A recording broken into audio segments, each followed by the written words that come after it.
Hey, greetings there, everybody. It is GleeCon here again with another episode of Lore of Warcraft. On our last episode, we started out the Sunwell trilogy, a manga that basically dealt with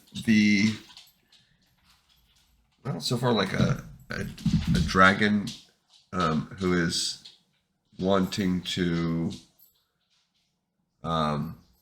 a blue dragon that's wanting to find the bits of the Sunwell, and there's a girl, and Vina, who I think we read in Chronicles is going to be some kind of like homunculus, like creation. We've also been reading Cycle of Hatred, and we've been doing this Warcraft role-playing game sidebar. So stay a while and listen as we finish that.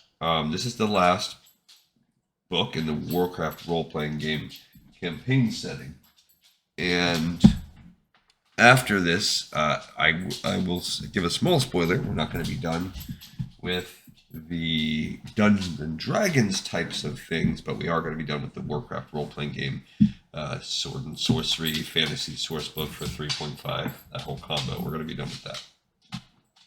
All right, so let's read the last one. It's called Shadows Light, and look like we have a picture of Malfurion and Tyrande with one of her sabers. And the bigger picture, it looks like we've got what's his name? Cenarius maybe in the background, and some other night elves. Okay, so let's just see how this one goes. This looks like it's the shortest one as well. So it says Forge of Power, Legends. So we're getting some legendary heroes. That's cool. Eternals, a cosmology, the planes, some spells. Very cool. Let's read our flavor text. Trant tugged on his helmet and threw aside the sheath for his war axe. Reaching up to the chain around his neck, he ran his fingers through the dozens of claws he had taken as trophies in battle, accustomed since his first battle more than 10 years ago. Had it really been so long? I don't know about you, he growled, but I think they're more ready to die than I am. Haneth made no reply. Reaching into her quiver, the infiltrator selected a trio of magical arrows from the collection she had gathered over the years and knocked them, ready, on her bow. Haneth's brown hair was cut by streaks of gray bleached by necromancy, reminders of their journey across the Plague Lands. She had lost her husband in the ruins of the Violet Citadel to a simple gargoyle that any one of the arrows she now carried could destroy in a heartbeat. Trant thought back to when they had first met in New Stromgarde. Haneth's smile and dancing eyes, and wondered if he had seen anything but pursed his lips in his steely gaze. Seen anything but pursed lips in his steely gaze since Stovros's death. Black hunched behind them, his fur-trimmed robes gathered around him as he poured red sand to inscribe intricate patterns on the floor. Trent couldn't say if he would ever have called the orc shaman young, but he could remember a time when he didn't call Vlak friend. Now he trusted a one-time enemy more than anyone else in his life. The orc had always possessed a talent for tongues, and this time he chanted in what sounded like Aradun, each syllable of the ancient ritual thrumming like a plucked bowstring. Trant heard the screeching outside and feared they might not have long enough for Vlak to complete his spell. Now or never, Nuji, he said, thumping the dwarf with his boot. Okay, said Nuji. Okay, I'm ready. It's ready. Throwing his tools to the floor, the tinker hefted a cannon almost as big as he was. I probably shouldn't even touch the trigger until you drop the shield. Don't risk total alchemical discharge. Enough, caught his breath. Are we going to fight or not? Complained Dolmont. One of the few humans ever trained by Horde assassins, he made at best a dangerous ally. He may have honed his body into a lethal killing machine, but he still had the same unruly mop of black hair Trent remembered from when they were boys, and the same fire in his eyes. Now his short swords glowed with their own blue flame, as hungry for blood as their wielder. Trent took one last look around the small hut at his companions, once a group of friends from the far end of nowhere, now the most wanted fugitives on another world. Can't buy you much time, Vlak, he warned, getting only the slight nod he expected in return. Trent snuffed the candle at his feet, and the walls of the summoned building dissolved to reveal the dusky sky of Outland and the 8 nether dragons circling around them. From beyond the dragons, a full-grown netherworm let loose a blast of green fire that splashed against the last of the hut's dissipating protective aura. Nuji fired a blast of his own that knocked back the worm and staggered the tinker almost into Vlak's now glowing runic circle. In the space of seconds, Haneth's arrows sprouted from the drakes, coating them in waves of shimmering ice.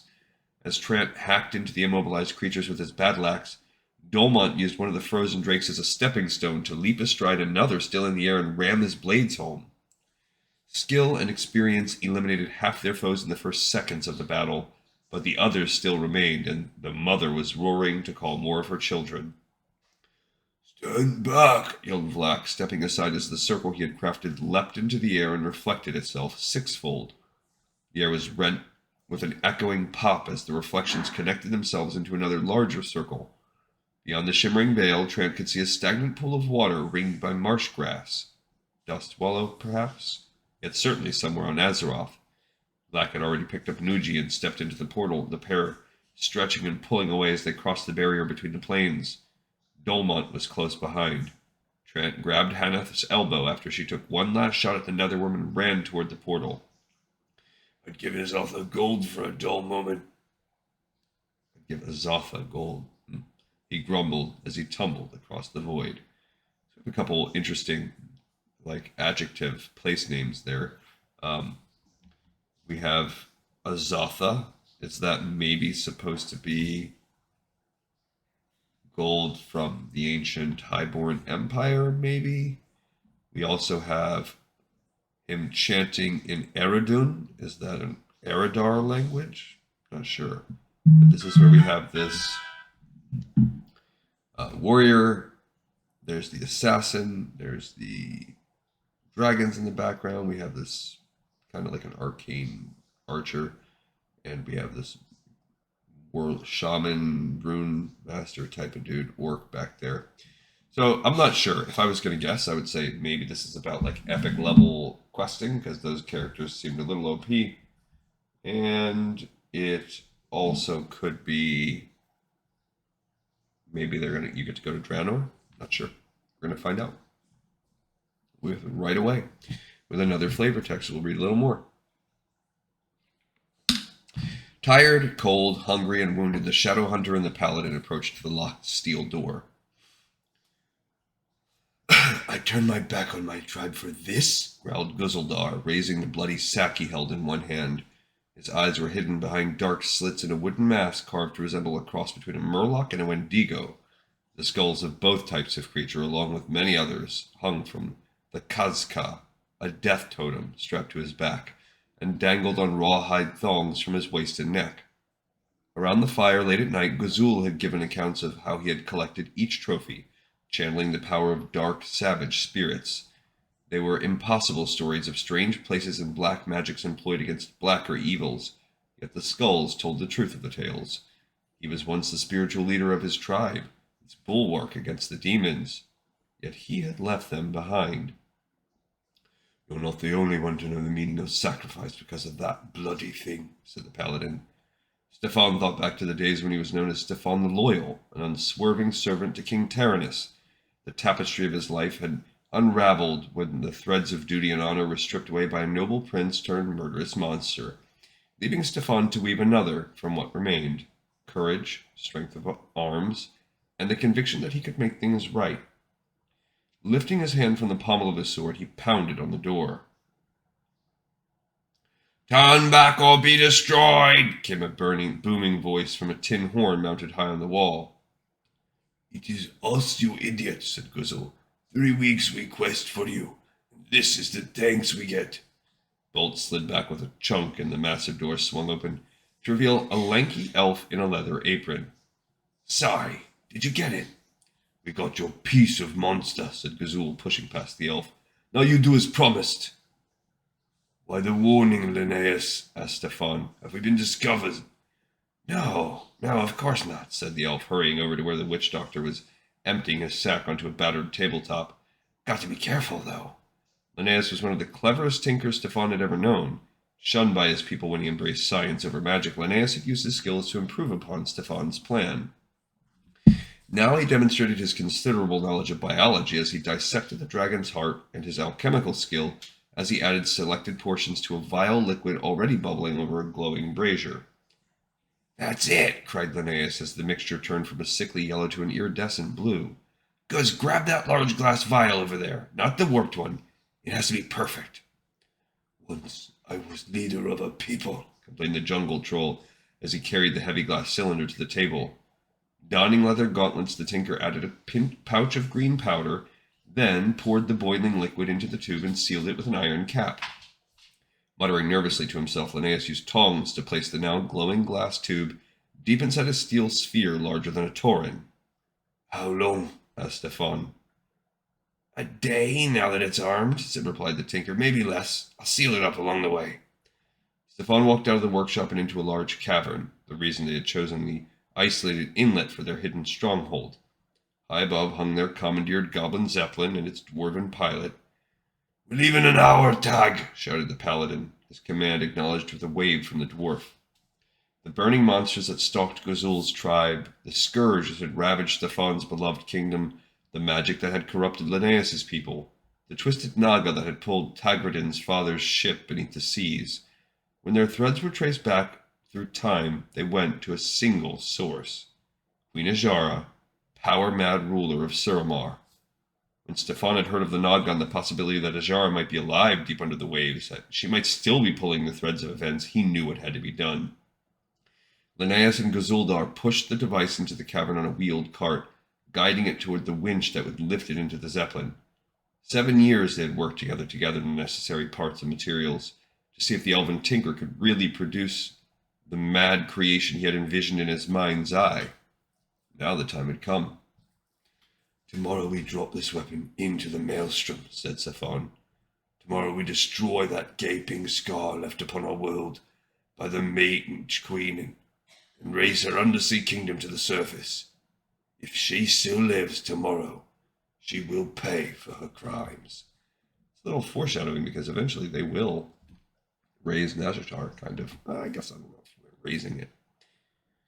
Alright, so chapter 1 is Epic Warcraft. Yeah, I'm guessing this is high-level characters. There's that weird elf tinker. I don't know what. That's the mask of the troll guy. There's the paladin, I guess. Alright, so yeah, we're creating epic core classes. So this is endgame content. We've got some neat pictures here. So there's the epic healer, just how to take it up to 30th level. The epic rune master, same kind of deal. The epic scout, yeah, okay. The epic tinker, yeah, that's, I mean, I guess that's what you're creating, these background stories. Epic prestige classes, there's the epic druid of the wild, 10 time a day, wild shape. The epic elven ranger, the epic marksman, that's pretty cool. The epic necromancer, the epic paladin warrior, and that's kind of what we just saw, one of those. The epic priest, those are cool, that's basically a holy paladin. And we've got some new epic feats. I don't know, let's see, well, there's battle dance, big smash, blast weak point, combat balance, dire bash, disciple of the totem, epic counterspell, epic spellbreaker, epic summoning, epic warblade, excellent command, expanded weapon focus, hail of bullets, improved arcane ability, improved awesome blow, improved bone scythe, improved devour magic, improved favored terrain, improved stone flesh, improved stormbolt, improved technological limit, inherent spell. Yeah, none of these sound like they come from Warcraft. Instant craft, massive feedback, moving whirlwind attack. That's kind of like Bladestorm, but it's also kind of like from Diablo, the Barbarian. Myriad wild shape. Oh, that lets you change it to a treant. Oh, you need that as a prereq. So you can take the form of an ancient. That's cool. Ricochet storm, self-command, spell obliterator, technological mastery, 2-weapon whirlwind attack. That's, yeah, it's kind of already how it happens. Unshakable pursuit, unstoppable weapon mastery, weapon spell channel, new feat, ranged spellbreaker. All right, so we got to look at some epic classes. Nothing really advanced. It's just adding the word epic to ones that already exist. So whatever. How to take them up to level 30. Akino's Steelclaw walked a paved pathway through the Valley of Heroes, squinting against the bright morning sun. In the lush green valley, the orc could almost forget the desolate hills his people now called home, the blasted waste they had traversed to get there, and the battles they had fought along the way. As he walked into the shadow of an enormous statue, his memories dragged him back to the infernals he had fought, the burning monsters that had taken so many of his sword brothers. A rattle of armor from behind shook Akinos from his reverie, his minders from the Stormwind City Guard overheating in their polished steel. Though his blade was bound into its sheath as promised, Akinos pictured himself calling upon the art of the Windwalker, slipping behind them, dealing the single strike needed. But he was a diplomat now. Still, if the humans would force him to be accompanied by these soft whelps, at least he might teach them a thing or two. Turning to the statue, he peered at the strange human twistings inscribed into its base. Khadgar, he read, keeper of the eternal watch at Nethergard. His magic lit the way beyond the dark portal. Akinos turned to lean against the cool stone of the base and face the guards. You call him Hero. The two pinkskins looked at each other. Then the younger said, The Ark Wizard stranded himself on another world to protect us. If not for him, only Sun and Stone know what might have come back through. It was obviously a story he had been told many times, the words he heard as a child now spoken through his own foolish lips. So the kingdom knew peace, thanks to his sacrifice, said Akinos. His guess at the story's ending confirmed as the young man smiled, until the orc continued. Of course, the enemy he protected you from returned to slaughter every living creature on Northrend, then release the plague upon your people. He looked up at the figure looming over him. Strange that the wizard himself hasn't returned. Who else does this valley offer? General Terralgan, Knight of the Silver Hand, said the guardsman, pointing toward another statue. My uncle, Danath Dungalion, one of the greatest warriors the city has ever produced. Yes, your uncle. One who not only helped destroy my home, but also imprison my people, thought Akinos the Blade Master. Akinos the Diplomat said, Well, young Dungalion, you've proven that you humans love your own. The older guard was finally roused. I served beside the boy's uncle when we chased escaped prisoners of war, and his place here is well deserved. Served with fine warriors and heroes from other races in Alliance. They're here as well, like the Elven Ranger Illyria. Perhaps there'll be statues of orcs as well now that we're to be such close friends. The final words were squeezed through clenched teeth. Akinos remembered the words of his master when defender turns aggressor, use your own blade to put up a sharp defense. I would welcome such a thing, he said. War Chief Thrall belongs here, as does Grom Hellscream, and the Alliance's own Jaina Proudmoore. Perhaps even Torin, such as Cairn Bloodhoof. Heroes, all. One of the bullmen, snorted the guard. You don't think there's room for one race of beasts in this sacred place, let alone a second. Akinos turned to Dungalion. And were there room for only one statue? Who would it be? Uther Lightbringer, said the young man, Paladin of the Silver Hand and Peacemaker, murdered by a traitorous prince. No, Kristoff, said the older guard, looking at Akinos. It should be Lord Anduin Lothar. He reclaimed this land from those who conquered it. Akinos' rubbery lips curled in a smile. Then it is likely you won't approve of my own choice. Who would that be? Asked Dungalion. Once again Akinos heard the voice of his master. When at last you have an opening, drive your blade home. Starting back toward the city, he gestured the young guard to his side. Kristoff, let me tell you of the great Orgrim Doomhammer, warrior and war chief. The shadow no prison could hold. Behind him he heard the leader of the older man's gloves tighten as his fists clenched in irritation. If the Stormwind Council could be toyed with as easily, perhaps Diplomat might be an enjoyable post after all. Okay, so that's good because I guess that's precursoring us to set up these legendary NPCs. Which is cool. This would actually be really fun if you were, you could fanboy yourself into this. How to put the legends in your campaigns.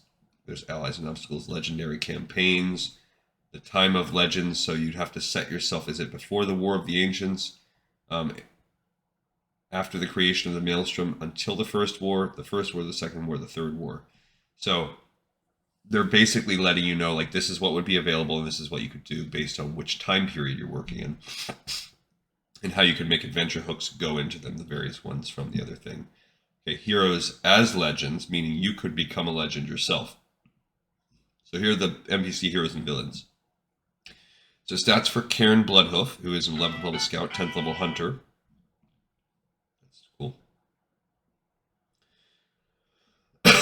I like how they give role-playing notes as well, but we're not going to read these. And we could, I mean, if we really wanted to take the time, you could look and read the background for each. I do think it would be informative, and we'll get to that. Like I said, we got some more Dungeons and Dragons ahead.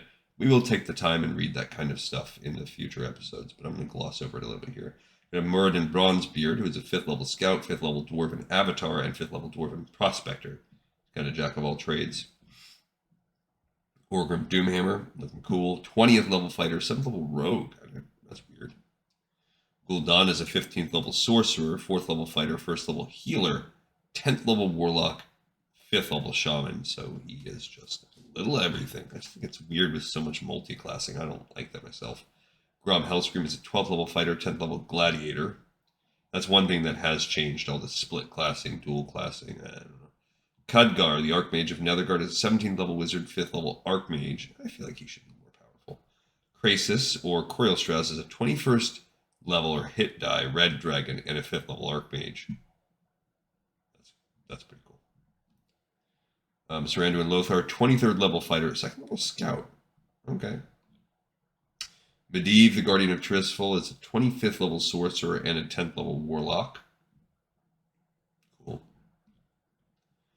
And a new template. You could make a Guardian of Tirisfal. We have a little template, some special powers and stuff. That's pretty cool. And then we have Aranda, female Guardian of Tirisfal. Jaina Proudmoore, 13th level wizard, 4th level archmage. She's probably more powerful than that now if you really were to look at her. Ronan, I like that they include him from War of the Ancients and beyond. 10th level wizard, 7th level sorcerer. Yeah, he's a powerful dude. Maiev Shadowsong, 6th level rogue, 5th level fighter, 10th level warden. Cool. Malfurion Stormrage, Archdruid, and Lord of the Night Elves, 17th level healer, 8th level scout, 10th level druid of the wild. I don't know if I would say he's more focused on healing than anything else, but okay. Thrall, War Chief of the Horde, 5th level fighter, 3rd level healer. Oh, because he's a shaman. 10th level blade master, 10th level shaman. Okay. Sure. Uther the Lightbringer is 13th level fighter, 10th level paladin warrior. He's like pimp slapping someone. This picture. Tyrande Whisperwind is the priestess of Elune, 7th level healer, 10th level priest, 7th level huntress. Neat. That's cool. Illyria Windrunner as well from Warcraft 2. 5th level fighter, 5th level barbarian, 10th level elven ranger. Okay. Lords of the Burning Legion. We have Archimon the Defiler is a challenge rating 50. He's a male Eridar warlock. Yikes. Kil'jaeden the Deceiver. It's a 26th level sorcerer, 10th level warlock. So they make Archimon challenge rating 59. I see. Compared to 50. So they make Kil'jaeden more powerful than Archimon. Can you play Sargeras? Manaroth is challenge rating 45. Yeah, it makes sense that he's weaker than them. He's just a male pit lord. Tychondrius the Darkener, 20th level wizard, 13th level necromancer. He's a male Nathrazim. Okay, powerful. OP. They're all freaking OP. That looks cool. All right, you cannot do Sargeras. They don't put that in there. Okay. The roiling black clouds closed to block off Eviana's last glimpse of the afternoon sky as she beat her wings furiously against the rising wind to gain a better perspective on the nightmare below. Once a gleaming city of polished wood and marble, of silken banners and graceful spires, Suramar was being torn asunder by a war between powers ancient and new. Queen Ajara and her highborn followers had climbed to the heights of power when their heedless studies of magic brought the Burning Legion to Azeroth. Now the Kalderae and the Ancients were making one last attempt to prevent the highborn from leaping over the brink of destruction. Eviana saw the body of Agamagan a short distance away. The gigantic boar sprawled atop more than 80 of the enormous Doomguard that he had defeated before falling. In his wake had come Ursol and Ursok, the twins, leading hundreds of Kalderae archers toward the heart of the city through the opening in the Legion's defenses. The demons rushed to close the gap, fell stalkers swarming down the streets and jumping incredible distances to seize elves in their powerful jaws. Panthers, who had answered Ursok's call to battle, pushed back the hound's attack. They were blasted in turn by lightning bolts thrown by highborn sorcerers on a nearby rooftop. Battered and bleeding, Ursula let out a thundering roar, and the earth beneath the building crumbled, swallowing both building and sorcerers. Suddenly another stalker leaped from a nearby alley, its bony horns piercing Ursula as he reared to cast a spell. Ursoc leapt to help his brother as blood spurted around the golden bands on the stalker's horns, but it was too late. As Ursoc tore the beast's body away from its head, his brother slumped to the cobblestones. Aviana turned to the north, where Malorn led an army of dryads and elven huntresses into the temple district. Behind them came a pair of treants, bows ablaze as they swatted at an Eridar warlock casting fire toward the invading troops. Malorn paused to touch a wounded huntress with his horns, and she climbed to her feet refreshed, bowing her head to the white stag. Just as the dryads pushed through a line of highborn footmen, the gates of a nearby storehouse opened to reveal a horde of snarling satyrs. The beastmen poured from windows and doors, hundreds of them cutting into the dryads with fang and claw. Above the wind, Aviana heard a cackling laugh and saw a huddled figure leaping away from rooftop to rooftop. She dodged aside as a pit lord lunged from a nearby tower to tackle a red dragon in midair, sending both tumbling into the ashen remains of the city's great gardens. Circling to the shore, she glided toward the spires of the Eternal Temple. Atop its highest tower, Ajara was surrounded by her cabal, their rhythmic chanting building as they worked their dark ritual. As Aviana passed, the queen's head snapped upward, and they locked eyes. Aviana folded her wings close and hurtled toward the ground as a ray of purple light singed her tail feathers. Throwing her wings open again, Aviana slowed to a glide and transformed as she reached the ground, talons stretching into legs and a feathered cloak wrapping around her. Nearby treants battered the temple gates while Highborn cast withering spells upon them from the ramparts above. Aviana waited until the treant's violet skinned leader had summoned another pair of the wooden guardians, then stepped forward and bowed deeply. "Lord Cenarius," she said. "No longer do you answer to me, Raven," said Cenarius. "Today we all stand side by side, to death or victory." "And I am proud to call you friend," said Aviana, "but saddened to be the bearer of dire news. The bears have fallen, and the Way Watchers' forces are stalled by an army of satyrs. The demons are held in check, but our allies pay dearly in hopes of buying you success." Across the plaza, the temple gates buckled inward as the treants collapsed from exhaustion into a pile of leaves. On the ramparts, swarms of insects engulfed the sorcerers, driving them back into the temple. "The sacrifice will not be in vain," promised Cenarius. "Now you must return to your mistress. Tell her that I am sorry it will end this way." Without looking back, he strode into the blackness of the temple. Aviana stretched her wings and took to the sky. Circling the temple, she flew out over the water. The sun was a mere sliver on the horizon, but it would set too late. The goddess would not be able to avert the coming battle. As the towers of the Eternal Temple were wreathed in mystical flame, Aviana felt it beginning. Looking down into the water, she could sense the raging power deep beneath the surface. She made a silent prayer that it would never reach Kalimdor, and soared toward the rising disk of the moon. Guessing they're referencing a Lune there. Now, that's obviously like a scene from the War of the Ancients that we read, and maybe, let's see, what do we guess this is going to be? How to play demigods, how to do these massive battles? Yeah, the Eternals. So how to include these OP characters, above legendary heroes, in your campaign. So there are powers on Azeroth. There are ancient powers that have mortal pawns. There are the epochs of power, the different time periods, the dawn of history, the shattered world, the time of portals. Bringing the Eternals to life. It says a number of the Eternals died in the War of the Ancients. That means doesn't mean they can't have any effect, because they still have followers, such as the Furbolgs following Ursoc and Ursul. Okay, so perhaps one that has fallen, you could actually like res him in your game. All right, epic affiliations, eternal perspective, unseen power. So how to basically just include these guys in your adventures. So these are some eternal adventures and a new template where you could create your own eternal, your own demigod kind of thing. That's cool, and they give you some power choices.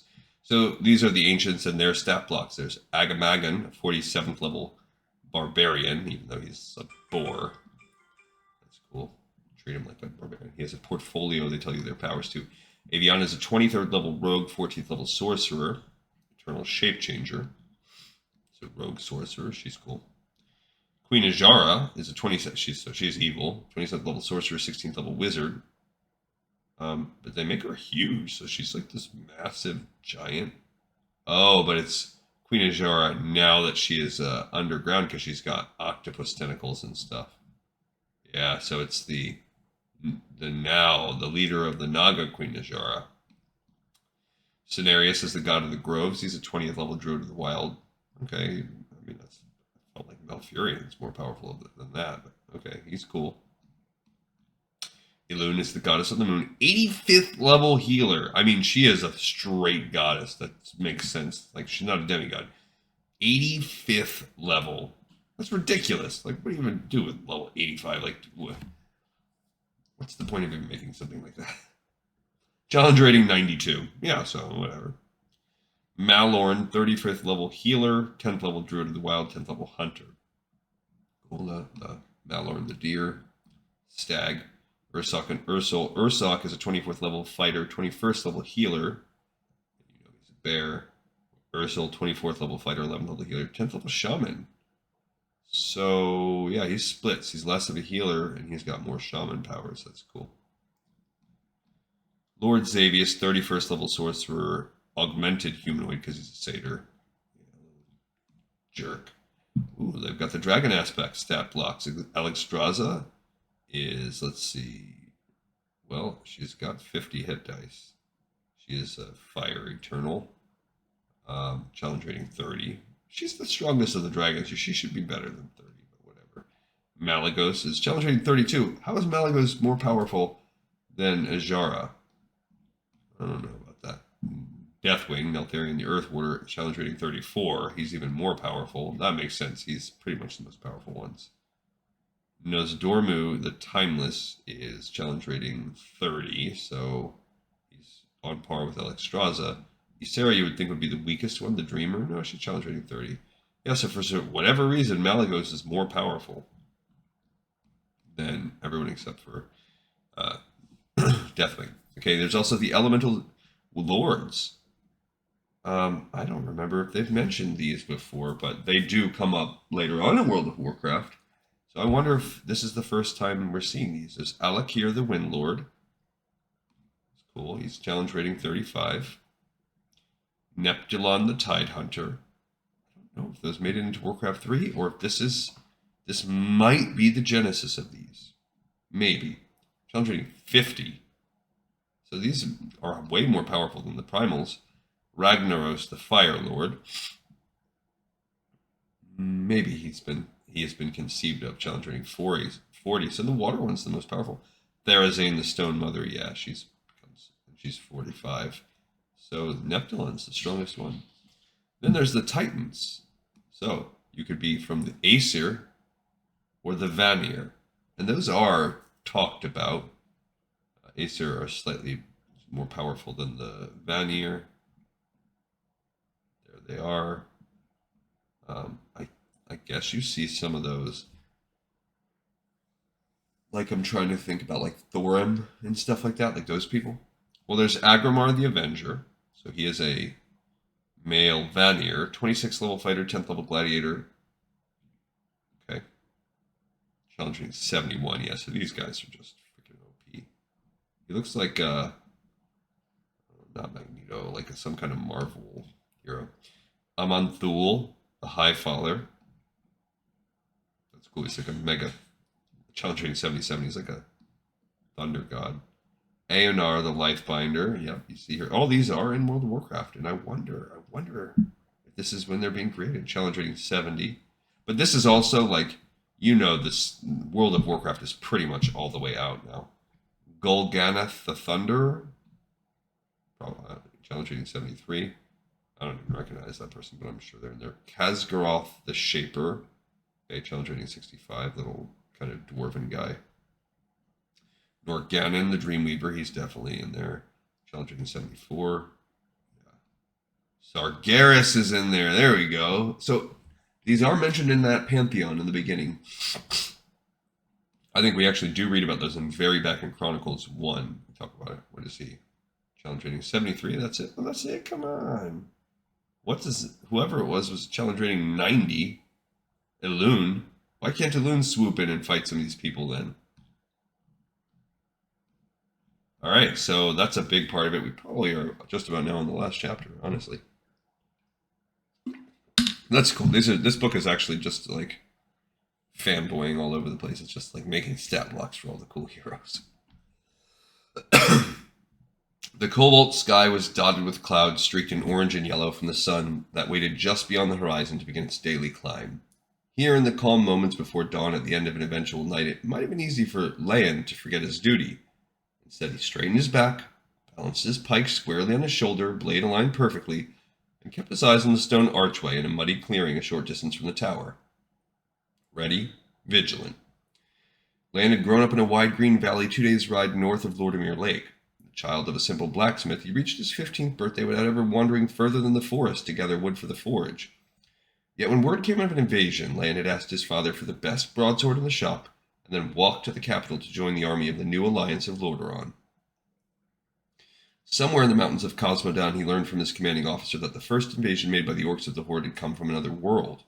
It took him a full week before he understood. The Horde didn't come from a land across the sea. They came from a strange, impossibly distant place that could only be reached using powerful magic. Whenever the Alliance constructed a sanctum as they passed through a village, Leon volunteered for guard duty so he could discuss the strange idea of multiple worlds with those who studied inside. In time he came to know not only Draenor, but also the Twisting Nether and the mages of the Kirin Tor. As the war ended and the Kirin Tor asked for volunteers to stand watch at a special post, Leon was among the first to answer the call. That's how he ended up here atop the Tower of Netherguard, standing watch over a portal between the worlds as it was studied by.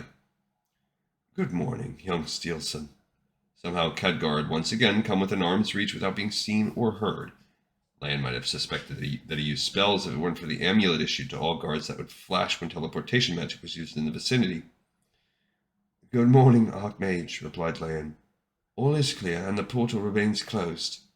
The wizard said nothing in return, only nodding and squinting into the morning sun as he peered toward the clearing below. He looked incredibly old, though Leon knew Khadgar was only slightly older than his father. As another guard walked out onto the parapet, Leon finally relaxed his shift over. Sage, might I ask a question? Another? Said Khadgar, a hint of a smile playing across his face before he continued. Please do. You've told me that the creatures of fire and air summoned by wizards come from another world, just like the Horde. Are there others? It is difficult to say, said the wizard. The other worlds we know of are closer even than that portal, and yet. Khadgar scratched his chin idly, then turned to Leon. We are separated from them by a gaping void of awesome power, a place that could hide a world lying closer than the stones under our feet. Khadgar closed his eyes and began chanting. As his fingers drew a circle in the air, they left a glowing trail. When his fingers met, the circle flashed, and there was a sudden gust of wind as the cool morning air was drawn toward it. It was as if the Archmage had carved a window in the air, and Leon gaped as he stared through it into a place unlike any he had ever seen. A night sky streaked with purple and blue was suddenly veiled by slate-colored clouds, lit from within by an emerald light, and hard-edged cliffs dissolved like heated ice as crystal spires erupted from the earth around them. A strange, shadowy creature slithered across the landscape, then suddenly spread wings and took to the air. After only a moment, Leon clapped his hand over his eyes for fear he would go mad. Twisting Nether, said Khadgar as he dismissed the portal's magic and walked toward the tower door. Unless there is a standing portal like the one below this tower, the Nether must be crossed to reach another world. He stopped suddenly. Someday I will cross it, but I fear that I will ask others to cross with me. Leon shivered as he took one last glance down at the dark portal, then followed the wizard into the tower. Alright, so chapter 4 is the cosmology that we're describing here with that little tweaked out guard and a weird picture of Khadgar.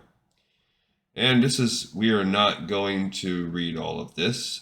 This is just a recap. Again, if I was taking my time, we would read through the entire cosmology. So, just as explaining, I am interested, but this is a long video as it is. But I do think this is worth listening. So, pause it, look it up. I think it's an interesting take.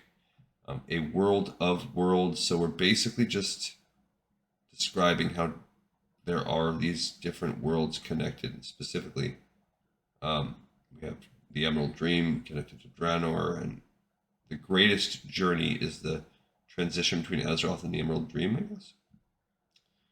So they're talking about how you can shift the planes, astral projection, how that works in this D&D, the twisting nether, the silvery cord, how that works in Warcraft setting. There's the material plane, the ethereal plane. Yeah, so it's basically recapping some of the stuff we already looked at before. And that's it. So that's a very short chapter. That's definitely an example of one I would read on if we broke this down more. Okay. Dran dove to one side to avoid the centaur's charge, rolling his bulky frame across the cracked and yet still smoothly... His bulky frame across the tracked mud, yet still smoothly drawing his boot daggers. Behind him he heard Stonehoof's triumphant yell as he brought his halberd down on the horseman and severed him cleanly in two. Scrambling to his feet, Dran raised his daggers and leapt onto the mass of snarling quillboar hunters in the creek bed below. He ignored their spines as they pierced his armor and flesh, the freshly drawn blood fueling his rage. Again and again he stabbed until one of his daggers caught on bone and snapped. Then he slashed at the enemies around him with the remaining blade, ready to fight with his bare hands. Then it was over, and silence fell across the bloody flats, broken only by the death gurgles of the creatures fallen around him. Dran looked for his companions and found Stonehoof panting as he leaned against his ancestral weapon, Makil, the goblin tinker. Rising up from beneath his tortoise-shell armor and grinning as he began to loot the bodies. Fulia, the half-Kaldorei archer, pulling one of her enchanted arrows from the eye socket of a fallen wildkin. And finally Renmar and Talario, brother helping sister to her feet, and both humans gathering their scattered spell bags. Only Captain Dumont had fallen in the battle, run through in the Quillboar's opening attack. Which one was Makil? Look at all this stuff, cried Makil, tugging at the leather thongs of a centaur's jeweled breastplate. All this could fund my next 2 projects. First I'll make a mine thrower, then one of those flying machines with the spinning blades, and then maybe one of those little tiny clockworks that can sneak around at night and... Is the jar intact? Dran interrupted, his father's impatient orc blood getting the better of his mother's calming human influence. Talaria reached into her spell bag and pulled out the earthenware pot, cradling it carefully in her arms. It's fine, she said. Is this the place? Fulia had already climbed a nearby ridge for a better view, watchful for another attack. Those rocks over there were pulled from a quarry somewhere and brought here. If there were any rain in this blasted place and it washed away this mud, I bet we'd see a marble floor. This has to be the place, said Stonehoof. I thought the centaur were angry when we stole the jar from the village. But the way every creature in the region came down on us when we got here has to mean something. The Tauren reached down with a massive hand to push aside dirt piled against a nearby rock. Look, there's some of the same script here found on the jar. Renmar hurried over and brushed at the rock with the sleeve of his robes, his lips moving as he traced the words inscribed into its surface. Sealing them away so that our world might know new life, he read. It's the capstone. This is it. It reminds me of Dragonlance, the Dragonlance novels. Working together, they cleared away the corpses, dirt, and rubble, revealing a carved but weathered altar. Setting the jar upon the altar, Talaria read the outer line of script curving around its sealed edge in a strange dialect of Darnassian. Then her brother read the next line, growling out the husky syllables of the Draconic language. Finally, they read the last line together, turning their jar and shouting out the ancient language over the rising wind.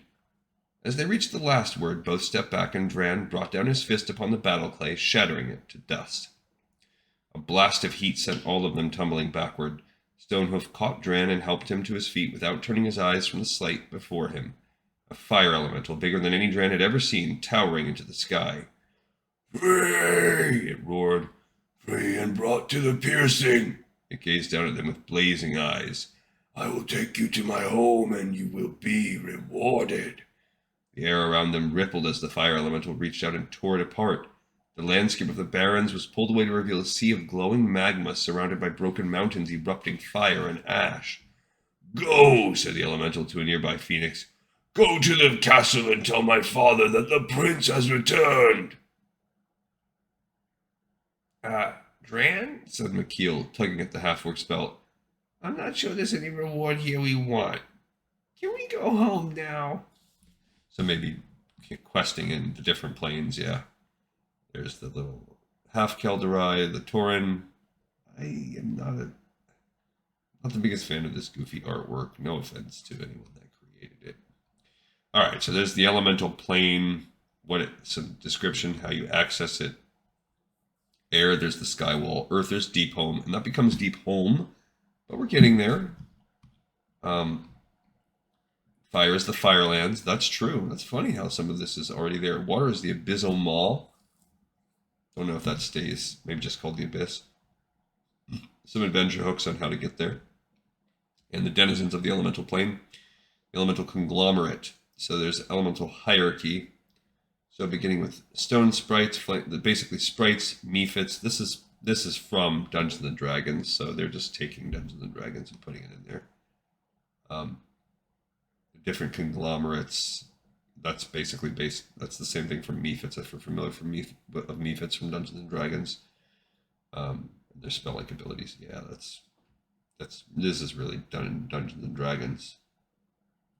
The Emerald Dream had a quest there. It's neat. So how spells work there.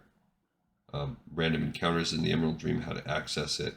It's cool. Adventure hooks that take us there. Neat. Plus the nightmare, the denizens of it. A new template called the Corrupted. These are the ones that are corrupted by the nightmare. The special attacks they gain, how you can create something called the Corrupted, like a Corrupted Dryad, for instance. How to play in the Outland, I like it. So there's the traits there, that's cool. So it is how you can quest in the Outland, how to access it, some of the features, some of the main places, the denizens, random encounters that you would fight there, adventure hooks, a couple extra monsters such as the Fungal Horror, that's new, or one extra monster, the Twisting Nether, how to access it, describes it, random encounters in the Twisting Nether, the denizens of the Twisting Nether. This is they've taken them from Dungeons and Dragons. Yeah, so this is not really developed. Infernals, contracts, adventure hooks. They've created an adamantine stalker, so it's kind of like a fell stalker, but just extra OP, I guess. 115. I mean, Nether Dragon. That's really Outlands, but sure, okay, it's cool. Nether Worm and Nether Dragons. You got big ones and little ones. They're challenge rating 19 and 28 respectively. The Nether, yeah, there's Nether Worm. Tothrazim. I don't even know what that is. You see a picture of this. It's an extraplanar, lawful, evil, demonic. So they're kind of like Nathrazim, but maybe weaker. They're only challenge rating 8. Distant cousins of Nathrazim. Yeah, so that's something to look forward to. Will we ever see the Tothrazim? I don't know. And then we get the appendix at the end. So we've done it. New spells, Call Infernal and Dismiss Infernal. That's cool. Reign of Chaos. That is actually in the game. Summon Infernal, kind of. Mass Summon Infernals. Paramount spells. These are evil ones. Chittering Death. I don't know. Dark Portal. Cool. Greater Finger of Death. That's D&D. Full Plate of Elune. I like it. High Commander's Mail. Who knew what that is? Who has it? I don't know. Black Hand's Fang. Cool. Bloodhoof Rune Spear. Bow of Elune. Dirk of the Beast. Magically crafted. Oh, it's Xavius' knife. The Doom Hammer. That's cool. I like that. Umbra Crescent. I don't know who uses that, unless it's like the Wardens. Demon Staff. And a Superior Staff of Frost. Wondrous items, an Aerial Scout, a Belt of Superior Endurance, Cloak of Demonkind, Cloak of Jagged Edges, Cape of Thorns, Dragon Twine Bracers, Gauntlets of Fire Elemental Control, a Griffin Whistle, Regal Cape, Tiara of Elune. You got a full Elune set. War Song Banner, like it. Minor Artifacts, Crimson Robe of the Archmagi, Gore Howl, that's Grom Scream Sax, that's cool. That was in the book we read about. Hammer of the Lightbringer, probably Uther's. Javelins of Suramar, those are Ajara's weapons. Staff of the Netherguard, oh, that's crafted by Khudgar. Titan Bone Bracers, where's that? Maybe the Titans themselves. Major artifacts, Circlet of the Moon. Demon Skin. Plate armor. That's cool. Discs of Norgannon. Doomhammer's plate. Gorshalok the Dark Render. That's Sargeras' sword. That's cool. The Horn of Cenarius. Orador. Amonthul's staff. Pendant of Kil'jaeden. Quel'Zaram. This is Lothar's sword. The Ring of Kil'jaeden. Sessional. It's a staff. Oh. Let's see, it's good against undead. Can't really tell who gets to have that. Okay. Yeah, I'm just kind of scoping it out. I don't know. Shargon.